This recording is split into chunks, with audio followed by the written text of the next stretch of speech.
What's up, everybody? It's your boy Nate. Wan2.1 is one of the most powerful and amazing open source free video generation AI models available, but it just got a whole lot better because today we're going to be diving into Phantom Wan 2.1, which allows you to create amazing videos using subject references. If you guys have ever wanted to have a specific character interact with an object, or if you wanted two characters to be in the same scene, we're going to be using multiple subject references to create videos like this, and we're going to be covering some of the caveats of it, sharing some prompt examples. That way you guys can understand whether or not this tool is going to be useful to you and your creative work. Anyways, I'm super excited. I know you are too. All right, let's go.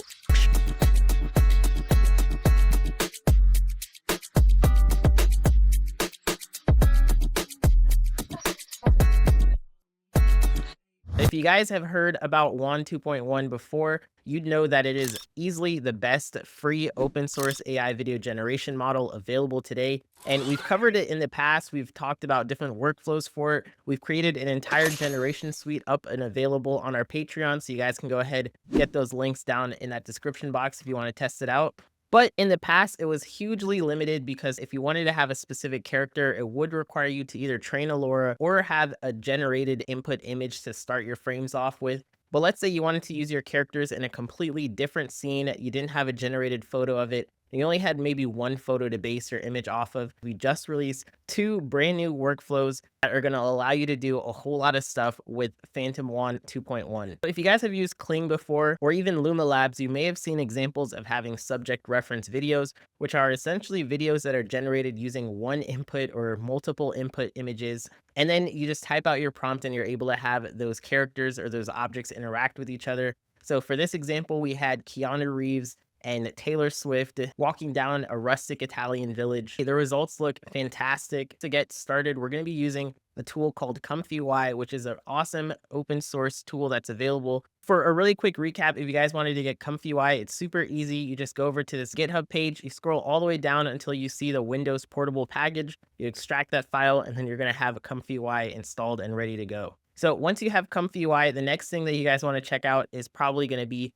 the workflows. And the way that this one works is by using some awesome custom nodes made by TeaCache. If this is your first time doing this, then you're going to want to go ahead and install those custom nodes. We're going to be having installation guides that are easy to follow. Check that description box. And essentially, it's going to take you over to this page here. What you want to do is copy and paste in this command, or you can go over to this GitHub repo, download it, and install it into your ComfyUI Windows Portable folder. I have my ComfyUI Windows Portable folder right here. A really awesome trick that I like to do, let's say we wanted to install this custom node. You go over to the custom nodes folder, which is located in the ComfyUI folder, and then you click on this little icon here if you're using Windows, type in CMD, and it's going to automatically pop up a command prompt window located in that same directory. So then if you just run this command git clone, it's going to automatically download and install that node for you. Now, if you already have TeaCache's wrappers already installed, what you'd want to do then is go over to the ComfyUI Wan video wrapper, and then you want to click on this icon, press CMD to open up a command prompt window in that area, type in git pull, and then press enter, and it's going to download that latest version for you as well. So once you have that properly installed, when you go over to loading up the workflow, it's going to look like this. But if you first open it up and you see a bunch of red boxes, it just means that there are a couple more nodes that you need to install. It's going to pop up and show you install missing custom nodes. You would be able to click right here to install the custom missing nodes. Then you're able to load up the workflow, and it should load up with all of the different nodes loaded. We also are going to have a text guide, so it's easy for you guys to follow. We're going to have all those links to the models that you need to download in order to get this to run properly. We're going to need the Phantom Wan 2.1 model, and it's going to say to place it right here inside of our ComfyUI models diffusion models folder. We're also going to need a special text encoder. We're using the BF16 version of this. To download those, it's super easy. All you have to do is click on this link, click download, then just make sure that you're placing it inside of your ComfyUI models. Since we're downloading the Phantom Wan 2.1, you want to go over to models and then under diffusion models, and this is where you're going to save out that file. And then once you do so for the rest of these, the text encoder, the VAE file, and you place them where they're supposed to be, then you should be able to get up and running in our Phantom Wan workflow. So today I'm going to be covering our exclusive advanced workflow, which is our most advanced version of the workflow. But 90% of this is also going to be available for free on our free version of the workflow here. Now, the reason why we made a more exclusive version of the workflow is just because some supporters asked us for some additional features, which we're going to be covering in this example as well, just so you guys can kind of see what some of the more advanced features are. However, 90% of the workflows are going to look almost identical. Now, if you guys didn't want to use our workflows at all, a really cool thing is that TeaCache actually already came up with some awesome templates for you guys to use. Once you have those Wan video wrapper nodes installed, all you have to do is click up into workflow, go to browse templates, ComfyUI Wan video wrapper. You'll be able to see here Wan video phantom subject to video. Click on that. You're going to get access to TeaCache's workflow. Now, the reason why we made our own workflow is just because I'm not really a fan of the subway map looking workflows, and we tend to try to make our workflows pretty easy to use and understand. For those of you who are just learning and just want to start out and use something that's completely for free, I highly recommend you check out TeaCache's workflows because it really does help you understand a little bit more what's going on behind the hood. So this is what our brand new workflow looks like, and just like all of our workflows, they read from left to right with all of the most important stuff happening on the left-hand side and then going down to the final generation. So you're going to see in step 1, we have load models. Step 2, we have loading the image and the prompt. Step 3 is going to be where all the video generation settings are. And then step 4 is going to be where we actually save out that video. And you don't really have to touch anything on this further end here. If you guys also wanted to figure out where you need to load in those models or where to download them, we have all the download links here on the side. And then we also have a huge thanks section to all of our Patreon supporters because thanks to you guys, we're able to put out these workflows and continue making some awesome stuff for the community. So anyways, let's get into how we're actually going to use this workflow. On the left-hand side, you can see here we have the load models. So you want to make sure you're using the Phantom Wan 1.3B model. Now, depending on your graphics card, you may either use the FP32 version or the FP16 version, which is just going to use a little bit less VRAM. We also have our load device as our main device, and we're also using Sage Attention. Now, Sage Attention is something that helps speed up your generation times, but if you don't have it already installed, then you're going to get an error. So you probably want to just set this to SDPA until you have Sage Attention installed. We do have a nice and easy to follow installation guide, and we've also put out an experimental Sage Attention and Triton ComfyUI installer. We have the entire full guide here as well for you guys to follow. So once you guys have all of your models nice and loaded where they're supposed to be, the next sections for you guys to play around with are how many reference images that you wanted. By default, we have only 2 reference images turned on, but Phantom Wan 2.1 can handle up to 4 different reference images. Over here in this node is where you're going to select however many images that you want to use. So for this example, we have 2 reference images. And whenever you click on this toggle, it's either going to turn it on or off. So I'm just going to set these 2 to yes. And then here is another option that we have, which is an enable image compare output. If you check it to yes, it's going to turn on this entire section here at the bottom of the workflow, which just allows you to create a comparison image video. It's going to actually combine it with the subject references, and then also let you see whatever prompt and seed that you have at the bottom of it as well. This one took a whole bunch of work just to incorporate, so that's why we have this one sectioned out here. And then another option that we have in the next section is to remove the backgrounds for your subject reference images. So for this example, you can see that we have it turned on to yes. What that does is it takes our character, removes the background, and you can see a preview of it right here.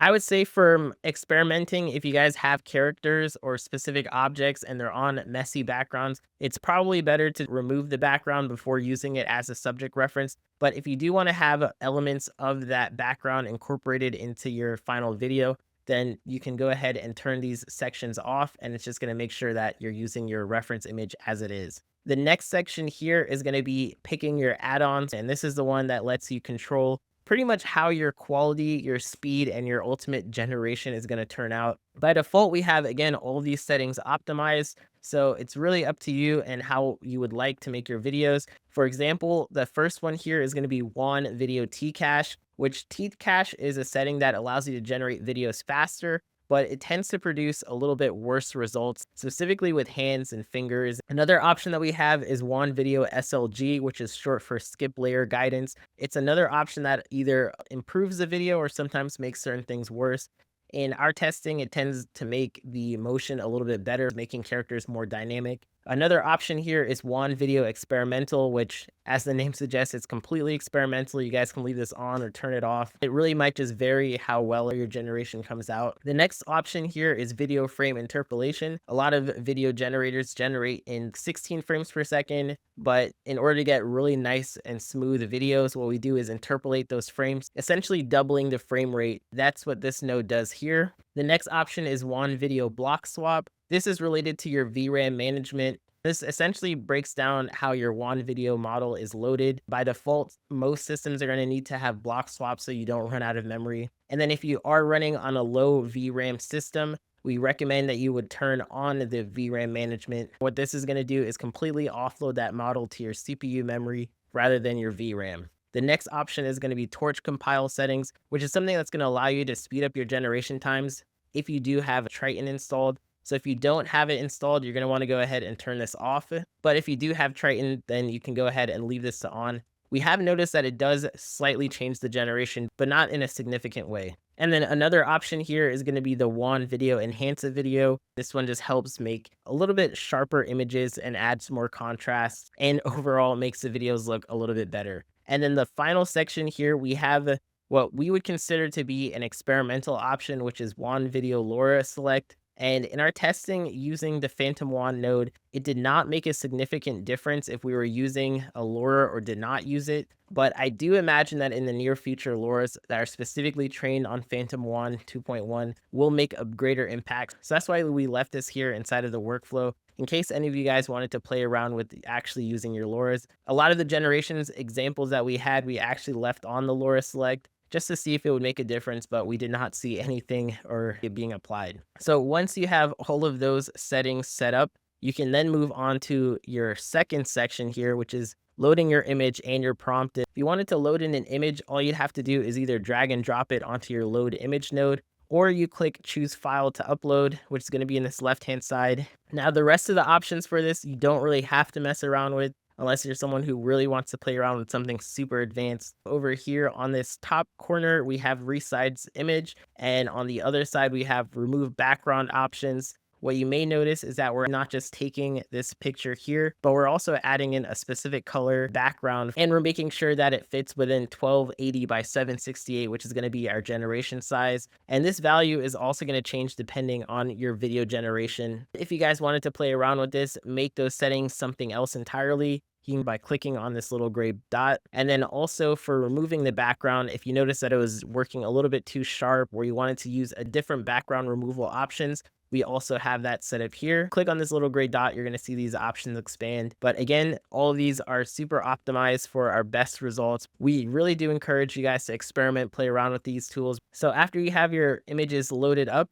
then the next thing that you're going to see is your positive and your negative prompt. For this positive prompt, we have a young white woman wearing a red dress holds up a pink Hello Kitty plush mini handbag. She smiles happily as she displays the pink Hello Kitty plush mini handbag to the camera. The living room is bright and warm and natural lighting. So one thing that we've noticed is that it really does help to describe your subject reference image inside of your prompt. So that's why we have a race and gender and even a color identifier, as well as even specifically defining the Hello Kitty handbag as a plush mini handbag. And that allowed the model to create that interaction a little bit better in our testing. The next thing that you're going to see here is the negative prompt below that. And this negative prompt, you don't actually have to touch. These are the defaults. It's in Chinese, and most of it is just stuff that you wouldn't want to see in your video. So you could really just leave this or experiment with it as much as you want. And now moving on to the step 3 section, all these settings are optimized to give you the best generations.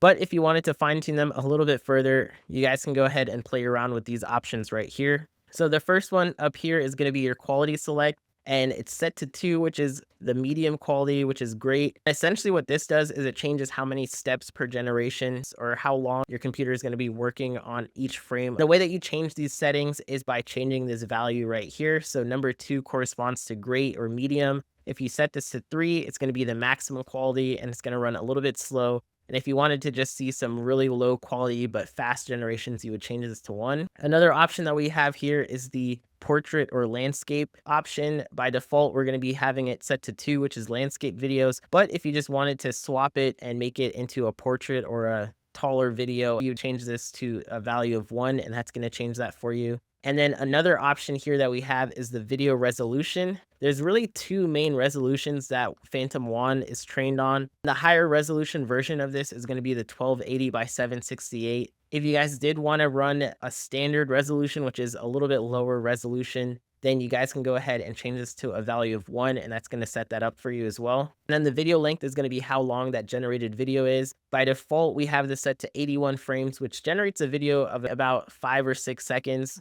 which we believe is ample amount of time to really convey whatever motion it is inside of a video. And then these next two options here, which is final width and final height, these just show you what your final generation's height is going to be. If you wanted to change or really fine tune those generation dimensions, you can also play around with them here in the dimension X and dimension Y option for the standard. If you change these values to anything else, let's say if you wanted a completely square video, 500 by 500 pixels, you go in and just change this value right here. I'm just going to leave these at their defaults though, because sometimes it can be a bit confusing to figure out what the specific generation dimensions are for Phantom 2.1 to run properly. And so that's why we just have these already preset. The next option here that you're going to see is seed, and the seed determines how your generation is going to come out. By default, we have this set to fixed, but if you wanted to create a different generation every time and just queue up a bunch of different ones, changes to randomize, and it's going to go through and create a different seed every time. We like playing with a specific seed so that we can generate roughly the same video,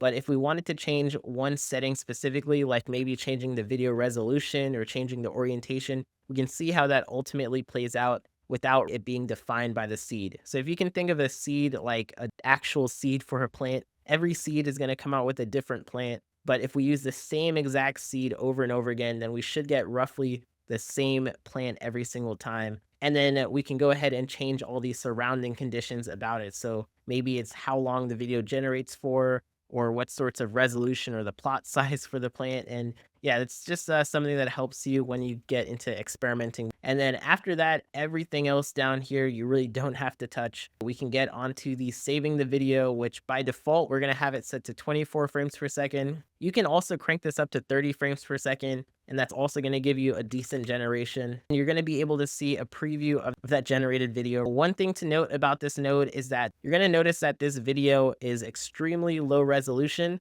But if you want to see how that final video comes out, you can right click on this node, click open preview, and you're going to see that this video is actually much higher detailed than the preview that was showing earlier. And I got to say, this is an extremely impressive result. We have Taylor Swift wearing that same dress, holding this very specific Hello Kitty plush handbag, which I'm for sure is not in any of the training data. And it's pretty awesome because we were able to take this picture, which was just from a Walmart product page, and then take this red carpet event photo and create something completely novel out of this scenario. So before I show you guys some more example generations, I also want to show you guys some of the advanced settings and where they're all located. So at the very end of the workflow, here we have everything else that's super advanced. So if you guys were someone who is familiar with using ComfyUI, you can check out all of the different nodes and all the different settings and the logic mappings right here. And you can go ahead and customize them to your liking. We tried to make this as clean and as easy to read as possible. So we have labels for every setting. The advanced settings over here are set up for the quality and speed.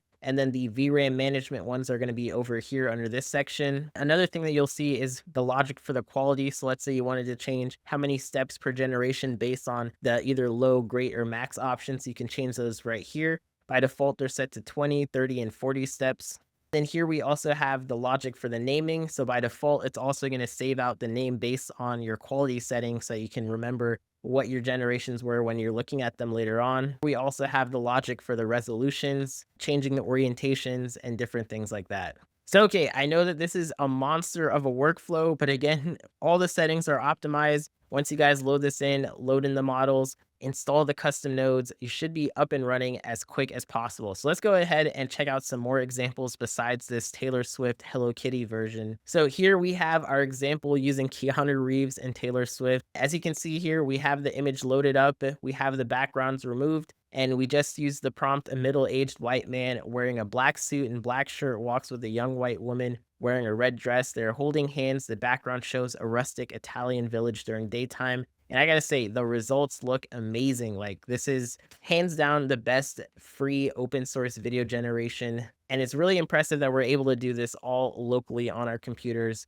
Now, if you're curious how long these generations take on a 4090, this video took roughly 1 to 2 minutes per second. So it took almost 10 minutes on its first run, but after it's loaded in the models, every generation afterwards is significantly faster. Here's another example that we have using Pikachu and that same Hello Kitty handbag. This one also came out looking great, and it's actually incorporated a bit of that Hello Kitty into the background. Another hilarious example that we have here is Keanu Reeves holding that Hello Kitty plush handbag. And we just used the prompt tracking shot of a middle-aged white man wearing a black suit, walking down a runway while carrying a pink Hello Kitty plush mini handbag. He smiles happily as he displays the pink Hello Kitty plush mini handbag to the camera. And this is what the final result came out looking like. I would say it did make Keanu Reeves look a little bit more darker skinned, but I do think that's actually a little bit having to do with the input image that we gave it, where if you zoomed in really closely, the skin tone on him actually looks a lot darker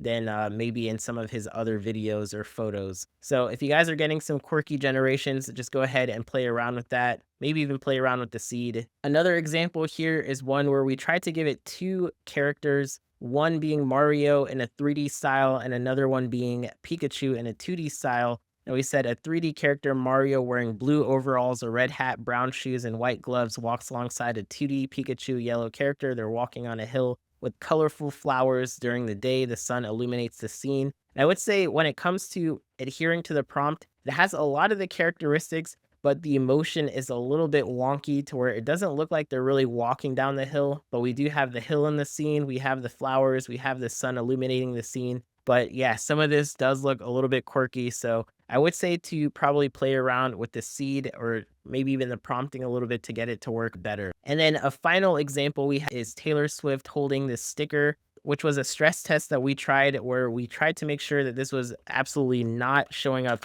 anywhere inside of the training data. So the way that we did this was Chriselle has an Etsy shop called Cuddle and Doodle. And here we have this very specific sticker that she has up here, which is a Polaroid sticker with 4 daffodils kind of poking out through the frame here. So all we did was drag and drop that into this section, had it remove the background. And here you can see from this example, it was able to accurately create this interaction between Taylor Swift and this very specific sticker, which I gotta say, I'm very impressed because the sticker design was very, very specific and for sure not in any of the training data. So as you guys can imagine, there's a whole lot of fun to be had by playing around with this model and creating all sorts of interesting scenes with real world objects, real world characters, and all sorts of custom interactions that you guys can play around with. Anyways, I hope you guys enjoy. As always, we're going to be having all those links up and available. We're going to have links to the free version of the workflow, as well as the exclusive advanced version of the workflow with a few of those additional features as well.